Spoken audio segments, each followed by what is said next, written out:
সুপ্রিয় দোস্তা তোমার দেখা পাচ্ছেন ভাতকুন্দা নই বাজার ছি আমার একটা হোটেলত আর হোটেলের জানকারি লুমো গ্যাস কেমনে মিলছে নি মিলছে এই সমোসা উমোসা কেমনে বানাছে নি বানাছে তো হোটেলওয়ালা से पूछाई করবো গ্যাসের দাম কেটে রেট কেটে कैसे कैसे मिलছে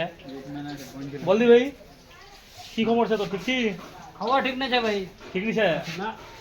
তো কালকার से আলা কি দিক্কত છે গ্যাসের নাকি দিকত মানে পুরা দিকত তালা যে আমার খাঁচি পেটটা নেই হ্যাঁ আমার ঘর থেকে খাওয়া আছে আরে গ্যাসের দাম আমার আলা 2200 টাকা 2200 টাকা একটা গ্যাস আরে যেটা ছিল 1100 আলা 2200 ডবল হ্যাঁ সেই বাত তেলের টিনটা লিখলাম আমার 1150 আলা 2450 টাকা লিখে পরে কাছে এটা আমার 5 টাকায় চাবি তো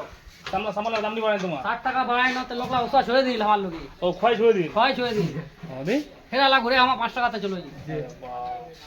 মানে পুরা দিক্কত আছেন তোমার পুরা দিকত ছে কেমনে কেমনে পাবলিক ব্যাপারলা ছিল আমার 35 টাকা কিলো আলা লিখে 45 টাকা কিলো অনেক কাঞ্চির দাম বাড়ে গেছে পাত্তি ছিল লিছিল আমার 200 টাকা আলা 250 টাকা হ্যাঁ দি ডালডা লিছিল 160 টাকা আলা লিছে 180 টাকা এইলা কাক দোষ দো চাহেন তোমার সরকারের দোষ না কার তো দোষ সবকে তুমি দেখা পাছেন হ্যাঁ আর আমার দাম আছে ঠিক ঠিক কোছেন তোমার হ্যাঁ অনেক কাঞ্চির দাম বাড়ে গেল এবার ভোটটা দিবেন দেখে শুনে দিবেন হ্যাঁ হ্যাঁ জেনে ঝান্ডা বাঁচা সবারে কাক দো চাহেন মোটা তোমালা ভোটটা আমার ইনশাআল্লাহ মমতাই যাবে মমতায় হ্যাঁ। হ্যাঁ মমতায় জিন্দাবাদ কি জিন্দাবাদ বাস বাস চলো ঠিক আছে দোস্ত তোমার দেখা পাচ্ছেন আলা এইটা হোটেলের জানকারি লিনো আমার গ্যাসের রেট কেসম চেক তোমার দেখা পাচ্ছেন আলা হোটেলটা অনেক কাঞ্চির রেট বাড়ে গেছে এই এনার কাছ থেকে একটু খবরটা নিয়ে আন এরা কি বলে বিজেপিতে ভোট দিবে নাকি কোথায় ভোট দিবে দাদা তৃণমূল তৃণমূল তৃণমূলে তৃণমূলে ঠিক আছে থ্যাংক ইউ